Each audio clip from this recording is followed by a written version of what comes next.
Good morning, friends.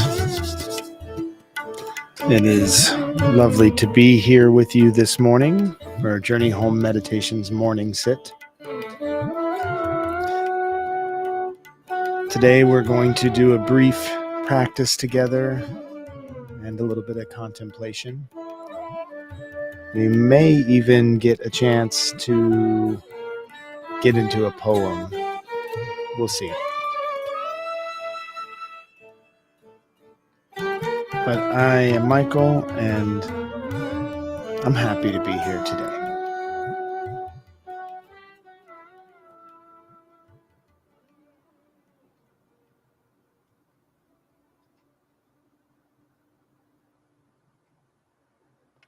All right. So this weekend was an exciting but very long and busy weekend. We had the Journey Home Support Services fundraiser, and we forgot to mention that it was also our 1-year anniversary of opening our doors at our location in Cave Junction, Oregon. But we had a lovely time, a really good dinner with a lot of friends that showed up to support the community and support our efforts in doing so. And amazing music and dancing. It was a totally sober event, which is something that's happening more. I'm finding these are happening more uh, in the culture these days, in Western American culture especially. We're starting to see more intentionally sober events occurring, which is it's really warming to me, because in a lot of ways that provides an accessibility that has been missing from community events. But at any rate, I haven't been to an event with so many people laughing together and just being just overwhelmingly joyful. Uh, like there was so much joy in the room that I didn't, I, I wasn't able to sit with it the whole time. But I was also very busy. So that's, to be fair, I was cooking all of the food, or a lot of the food. There was a few of us in the kitchen, but I was cooking the food, and so I had to keep returning back to there. But it was just a very filling experience, to be filled in such ways by our community. It's reassuring that what we are doing is, in fact, appreciated and helpful, which is, it's always good to be able to know that, or to learn that. And if you aren't in a place where you know that what you're doing is helpful, it's okay to ask. And Journey Home, we ask somewhat regularly, is what we're doing here helpful to you? And the thing about helping is it can get so messy, because a lot of times right off the bat, when somebody is there to help, they are often already coming from a disconnected or disjointed place. Um, so what Journey Home is really working towards is cultivating a relationship where we are not coming from an outside space, where we are um, trying to provide a way forward as a community together into understanding what is beneficial and what is not about the way we relate. So to be in that space and be sort of validated in a way, was very good for my soul, and I think for all of us in attendance, or at least many of us were very filled with loving feelings over the weekend. and I may have overdone it a bit on my body. So I'm having some struggle uh, with being able to be. I have to be more gentle today than some other mornings, which is a good reminder. And I don't know if it's a reminder to uh, maybe not have as much output next time that I have an event, or if it's a reminder that when you do that, it's okay to be gentle with yourself for a couple of days to recuperate. I don't think that I've done any damage to myself. I'm just feeling that I have brushed against the edges of what is possible for me at this time. And uh, but that said, I think that it led to some understanding this morning when I tried to rise at my early rising time for to do the my daily practice, and my body was really filled with an anxiety specifically about doing the practice. And it seems like it's such an irony, right? That the thing that could bring us health could also bring us anxiety. Um, but that's a bit of the wonder about this practice, this experience of holding this space of awareness and cultivating this practice of standing with yourself, with what is. Like Thich Nhat Hanh referred to this place in your practice as standing on your 2 feet, coming to the place where you stand um, with some assurity that this is why you're here right now. This is why you're here. And so when my practice came up for me this morning, I made the decision to get a little extra sleep today.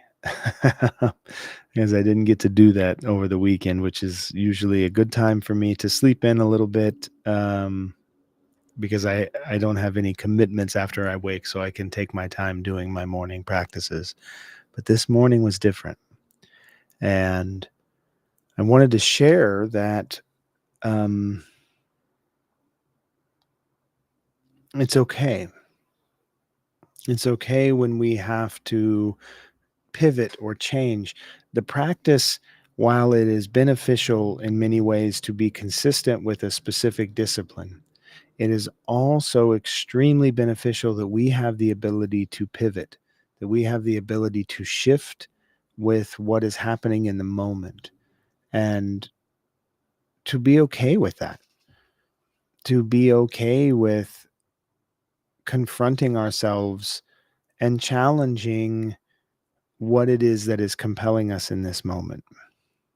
And that's difficult for a lot of us because we have cultivated so long a practice of guilt and shame, and internalized anger, like anger that is turned towards ourselves. And I was thinking about that this morning. I was feeling a little bit of anger towards myself, like, come on, man, get out of bed, just do the thing. Like, you need to do it. You know it's going to feel better afterwards. And then I thought, why am I beating myself up? Why am I harassing myself here? Uh, and it started to snowball in my thoughts as I'm lying there, and I realized, oh, this is my practice right now. Okay, let's do this one. And so we started going. When I say we, I mean myself and my thoughts. We started going down the pathways of what it is that's motivating me to, in this moment, have such a deep investment in my feelings. What's motivating me right now to be so excitable, to be so angry at myself for not doing the practice, to have feelings of guilt and shame, to have feelings of anxiety about what the day is going to hold. What's motivating that anxiety? What's motivating these things? And when I say motivating, I think I mean, what is the beneficial aspect that I think I'm going to receive from this? That's where we get motivation, right? Whether the beneficial aspect is not being spoken down to, maybe sometimes that's enough, but there's some benefit that we received in the past from certain behaviors. And because we've received that benefit in the past, we've sort of cataloged it in our mind as, and in our body, more importantly, in our body. We've cataloged it as a space to receive the benefit when this thing happens. Uh, this thing happens. I feel this way. I want to feel this way. So I have to do this thing. It's this pattern. And it kind of goes down the line. And so once I realized that about myself, it made doing the work of going inward and checking my motivations a little easier. It made it a little easier when I realized, oh, this is not because I'm a terribly lazy person with no discipline. This is because my body is responding to a stimulus, and I remember getting benefit from something that I've done in the past. So remove a lot of the immediate judgment, and you can find your way into understanding what motivates certain behaviors. But as those thoughts all kind of snowballed, right, and they build upon each other, I started getting into why it would be that I would have bits of anger. Why would I be angry? Or why would I be experiencing anger? I guess would be a more honest and impeccable way to say that. Why would I be experiencing anger towards myself in this moment? And I think it really comes down to, and I think this may be true for many of us, that we do things to punish ourselves when we don't have an appropriate avenue to place our anger in the moment. And I want to explain what I think I mean by that. What I think I mean. Uh, if you are a person who, as a child, was not allowed to be angry at your caregiver or the authority figure in your life, it does not mean that you did not feel anger.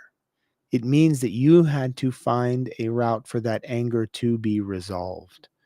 And oftentimes that goes inward. Sometimes it goes outwards towards others, but usually to get there, it has to start inward.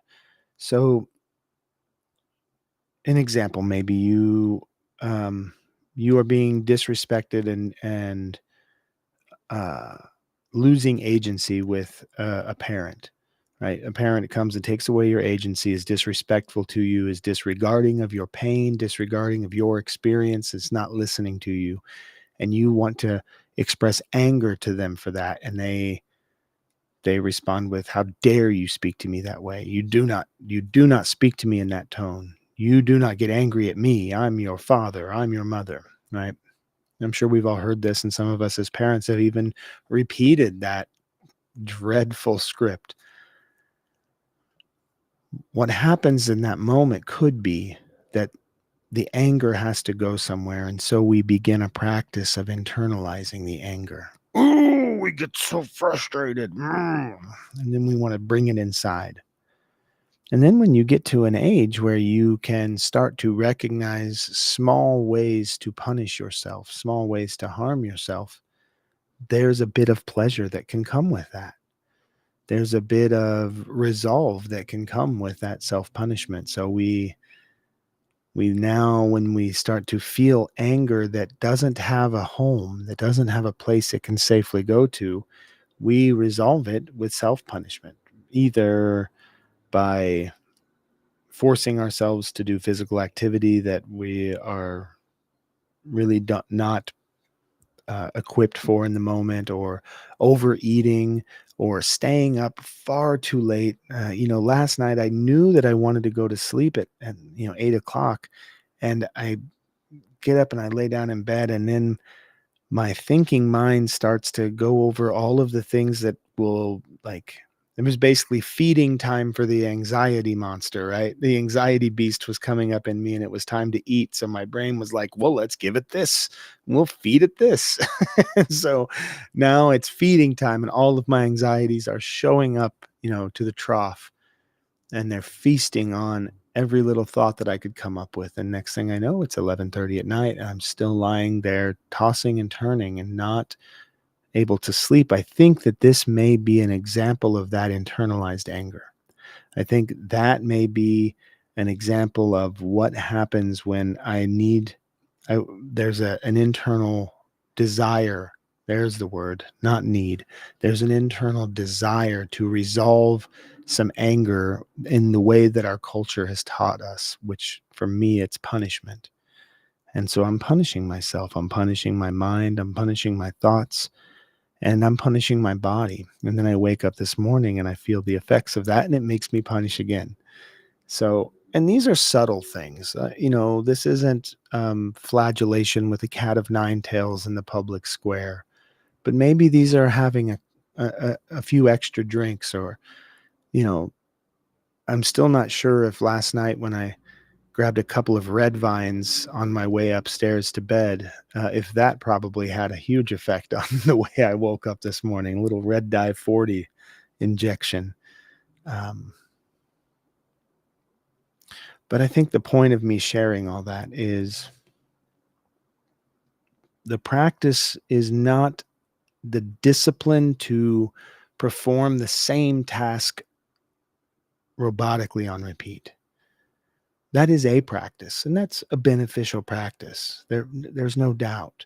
One of my favorite poets, Mary Oliver, she really drilled into students that you should come to your writing desk at the same time every day. You should teach your body this schedule, teach your mind this schedule to welcome in the writing, to welcome in your work, because then you will learn that this is a time for this and the cycles will start to benefit you. And I think that there's a lot of wisdom there. And I know that if I'm unable to maintain a level of the values that I hold for my practice when doing my practice, then what's the point? What's the point? What am I actually practicing if I'm doing it with drudgery? What am I actually practice if I'm coming to the meditation cushion with uh, my mind wanting to be anywhere but here, anywhere but now? What am I actually practicing? Well, there are some benefits to doing that for sure. But as Ram Dass said, the world is full of horny celibates, and this isn't doing anybody any good. So let's take the practice to a different place. Let's take the practice to a place of resolve within ourselves, like resolving the conflict, mediating our myself to my thoughts, being the mediator for that experience of my own body and my own mind and what's occurring in the interchange, the exchange between them. Anxiety comes from the body into the mind, or it comes from the mind into the body, but it is definitely an interplay, a conversation of the mind and the body.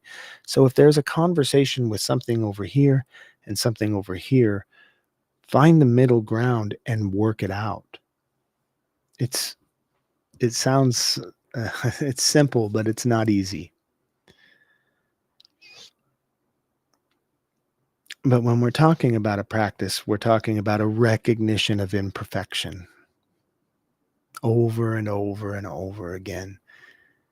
If you learn nothing else from your regular practice, learn the habits of imperfection and be okay with it. Learn to be okay with your imperfections, the things about yourself that you would normally or would have prior to your practice judged as your failings can now be your meditation bell. These are the things calling you into your practice. These are the things that are standing for you, standing to attention and saying, me, let's do me now. Look at me. Yeah. And I think that that's, as far as I can tell, a a way that I found that feels pretty gentle with myself. And being a practitioner of nonviolence, gentle practices for myself are really important. But coming from a long tradition of a violent culture within my own life and my body and my mind, those are sometimes the most difficult ones. I can be nonviolent towards others, but am I being nonviolent towards myself? That's a good question, and it's worth asking and it's worth finding an answer to. So, thanks everyone for being here this morning while I work it out. Let's just take a few moments to come into our bodies. So, finding your meditation posture, that place where you are seeking balance. And cultivating a mind of seeking balance is already the path. It's already what we're here to do. When your mind is in the place of finding compassion and love, you are in the loving mind, and that is what needs to be cultivated.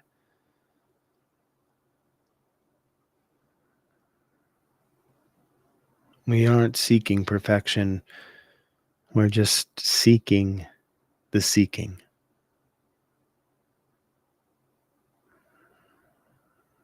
So, strengthening your breath by lengthening your spine, breathing into the bottom of the belly through the nose,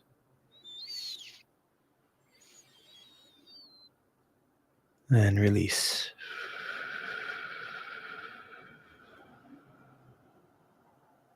I don't know if you could hear that, but even now in my breath, as I breathe out, my out breath is stuttered. It was, and this tells me that I may be having difficulty letting go. So now I use that as my meditation bell, and I return to my thoughts and my body, and I mediate and I let go just a little bit. So breathing into the bottom of the belly, I am arriving. Breathing out, I am letting go.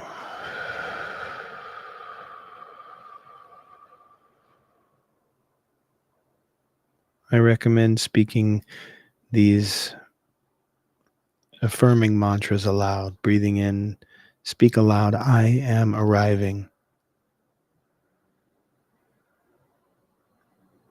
And breathing out, speak aloud, I am letting go.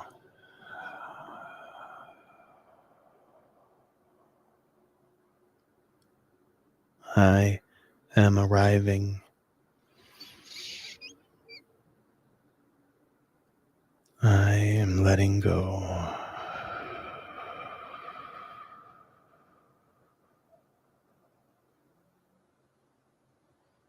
I am arriving. I am letting go.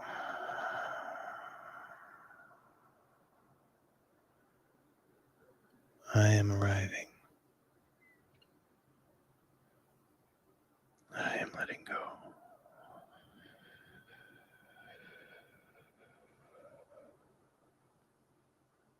I am arriving. I am letting go.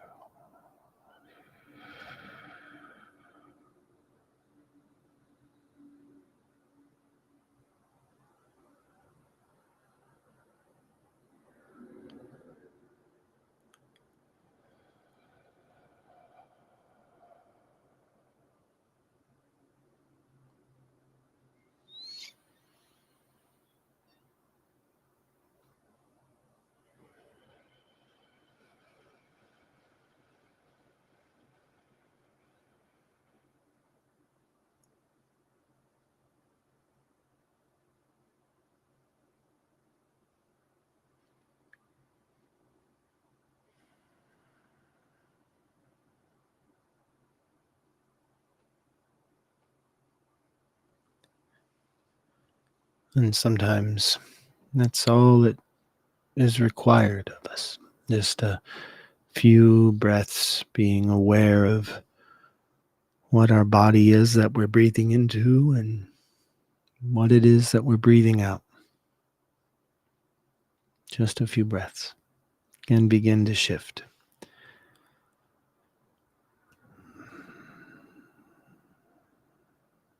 And there is no promise of perfection. There is only the promise of acceptance. And that's what your work is. That's where your practice is. That's where my work is. And that's where my practice is. So thanks for being here today, Sangha. It's a joyful thing to come together. Please reach out. My name is Michael, and you can reach me by emailing journeyhomemeditation@gmail.com, or you can even follow some of the clicks on the links through wherever it is you may be hearing this. And you'll find on Spotify, there's actually there's a link that you can click to leave a voicemail. Leave me a voice message. And if you'd like, you can say that it's okay to use this voice message on the show, and I can put it onto a morning program, or you can let me know to please keep this confidential, and I'll respect that as well.